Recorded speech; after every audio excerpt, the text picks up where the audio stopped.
예수께서 가라사대 진실로 진실로 너희에게 이르노니 아브라함이 나기 전부터 내가 있느니라. 아브라함이 나기 전부터 내가 있느니라. 요한복음 9장 58절 말씀입니다.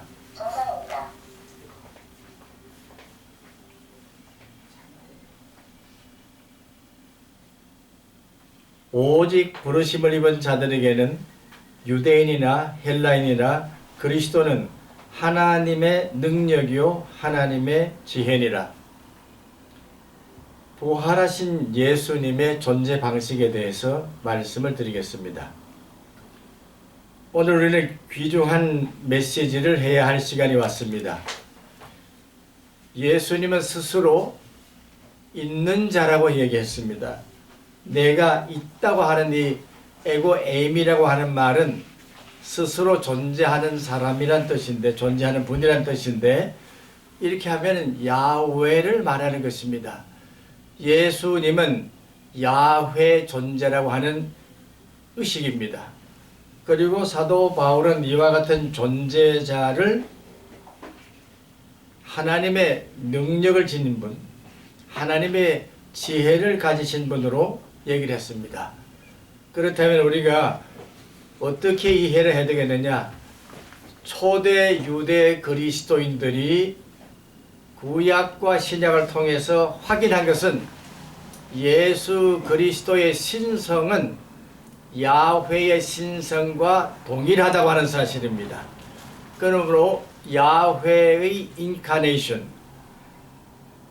물론 요한복음에서는 로고스의 인카네이션으로 얘기했습니다만은 이것은 셉차진타라고 하는 그 번역에서 하나님의 지혜를 로고스로 그렇게 번역을 했기 때문에 어떻게 보면 하나님의 존재 방식은 지혜 존재다, 하나님의 지혜를 가지고 있는 분으로서 이해를 했는데, 그것을 헬라화하다 보니까 로고스라고 하는 말씀 이론으로 이 연결이 됐다고 보는 것입니다. 그래서 구약학자들은 주로 예수님의 그 지혜와 예수님의 로고스가 합쳐서 지혜 기독론 혹은 로고스 기독론으로 정착됐다고 보는 것입니다.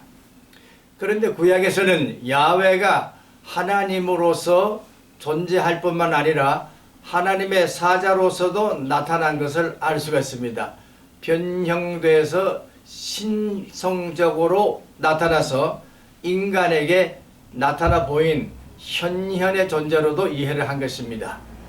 그래서 오늘 저는 우리 한국 교회가 무엇을 이해해야 되느냐면은 예수님의 근본적인 모습은 하나님의 지혜 자체라고 하는 것입니다.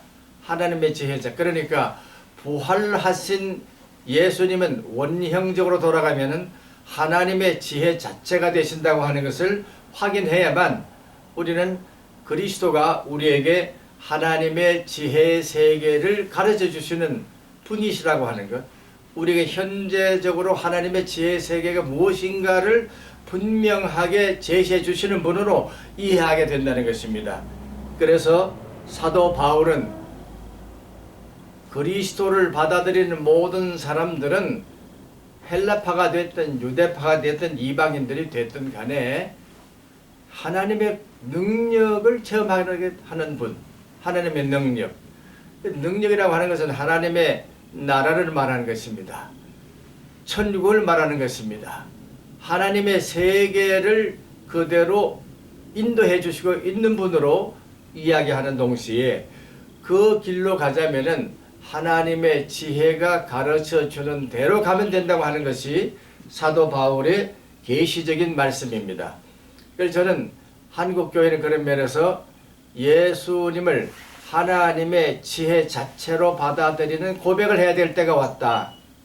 그것은 구약에 있어서는 야훼라고 하는 능력의 하나님으로 존재했다면은 이것이 신약에 와서는 하나님의 지혜의 존재로 변형되었다고 하는 것, 인카네이션이 됐다고 하는 것으로 본다면은 구약과 신약은 하나의 괴로서 통일될 수가 있는 것이고, 모든 오해를 풀 수 있다고 생각하는 것입니다.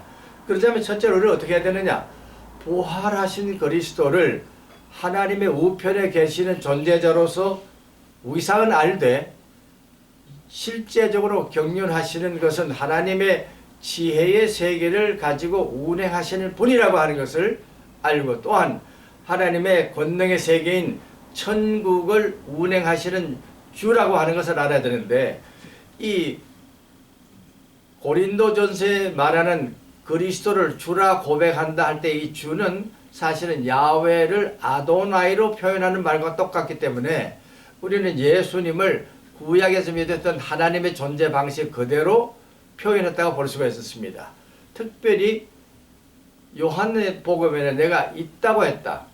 아브라함 이전부터 내가 존재하는 자다.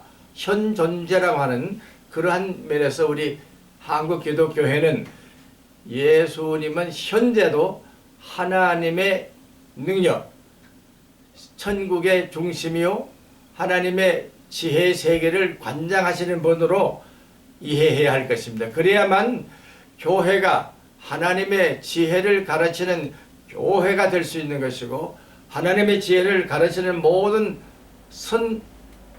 선자들이 목회자야 되고 교사야 되고 작가여야 한다는 것입니다. 그래서 저는 분명히 말합니다. 그러면 하나님의 지혜가 어떠한 모양으로 운행하고 있는 것인가? 잠언서를 보면은 창조 질서로부터 하나님의 지식을 통해서 하나님의 지혜와 연결돼서 통찰력이 생기는 모든 그 운행의 법칙을 그대로 따라서 예수님은 그와 같은 하나님의 지식에 근거한 하나님의 지혜 세계를 지금도 운영하고 계시다고 하는 것입니다. 그럴 때 우리는 삼위일체론에 자꾸 빠지기 쉬운데요. 그렇게 생각할 것이 아니라 하나님 자신이 직접 본능이 되시고 지혜가 되시고 여러 가지 면으로 신현도 가능하고 또한 현현도 가능하고 능력으로도 가능하다고 하는 사실을 우리는 확실히 알면서 성령이 우리들에게 능력으로도 오시는 뿐만 아니라 지혜로도 온다고 하는 인식의 근거를 찾아야 할 것입니다.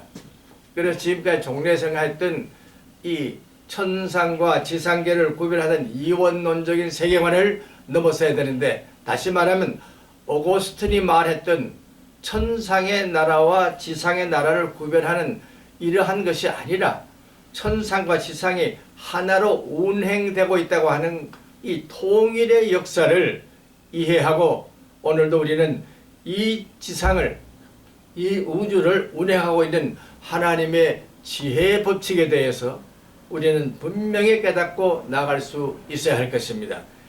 저는 감히 말합니다. 하나님의 지혜의 본체가 되시고 하나님의 능력의 본체가 되시는 부활의 주님을 모시고 가는 교회들은 다 부활의 그 증거가 바로 하나님의 능력과 하나님의 지혜에 근거한다고 하는 것을 알고, 우리는 교회가 그 능력과 지혜를 가르치는 교회로 거듭날 수 있어 하겠습니다. 부활의 산 증거는 바로 그와 같은 것이어야 합니다.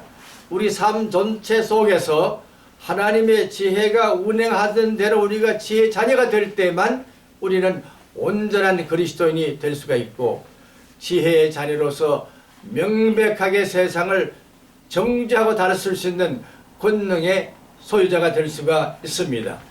이와 같은 그리스도의 현존성을 알 때에만 주님이 우리에게 강림하신다고 하는 것이 무엇인지를 알게 되는 것입니다. 알파와 오메가가 되시는 그리스도가 바로 하나님의 권능의 세계와 하나님의 지혜의 세계를 하나로 통일하시는 분이라고 하는 것을 우리는 알아야 하겠고, 그와 같은 알파와 오메가 되시는 그리스도의 현 존재를 이해할 때에 우리는 모든 세상의 제한성, 유한성을 극복하는 신적인 초월성의 세계로 들어가게 되고, 그것이 바로 우리에게 신앙의 구체적인 역동성이 된다고 하는 것을 알아주시기를 바라는 것입니다. 그래서 우리는 예수님께서 십자가상에서 네가 오늘 나와 함께 파라다이스에 있겠다 한 이 말을 우리가 말한다면 하나님의 권능의 세계와 하나님의 지혜의 세계에 네가 들어갈 수 있다고 하는 약속으로 보아만 될 것입니다. 처음으로 말씀하시니 이 에덴의 그 동산에 숨겨있는 파라다이스라고 하는 그 동산의 의미를 주님께서 말씀하실 때는 자신이 그 파라다이스의 주인공이시고 파라다이스를 만드시는 분이시고 파라다이스를 회복해 주시는 분이라고 하는 것을 상징적으로 말씀해 주셨다고 보는 것입니다. 이와 같은 신앙적인 눈을 우리는 뜨고 그리스도의 지혜의 세계로 들어가는 진입하는 부활의 산 증거자가 되어야 할 것입니다. 그러자면 우리가 무엇을 알아야 되느냐? 이 성경 전체를 하나님의 지식으로 이해해야 합니다. 하나님의 지식. 하나님의 지식이 뭡니까? 하나님의 지식은 하나님의 세계를 가르쳐주는 모든 비밀의 방법인데 이와 같은 비밀의 방법을 누가 가르쳐주냐? 성령께서 가르쳐주신다 하는 것입니다. 다시 말하면 성령을 통한 인식이 주어질 때 가능하다 하는 것입니다. 그러므로 그리스도는 성령의 인식의 형태로 우리에게 빛을 비춰주시는 조명해 주시는 근본적인 존재자이시기 때문에 우리는 그와 같은 말에 대해서 심사숙고하고 연구해 나가야 할 것입니다. 하나님의 자녀들은 그런 면에서 지혜 공동체, 참 하나님의 사랑 가운데서 공생하는 법이 무엇인지를 깨달아야 합니다. 함께 살아가고 하나님의 세계를 공유할 수 있는 것이 무엇인지를 성도의 교제로서 구체화하고 친교를 통해서 찾아 나서는 길이 중요한 것입니다. 바라기는 예수 부활 이후에 전개되는 이 구체적인 부활의 산 증거자들이 찾아가는 능력과 지혜 세계가 오늘 우리 현재의 삶의 중심 모토가 되고 거대 화두가 되기를 주님의 이름으로 축원합니다. 아멘.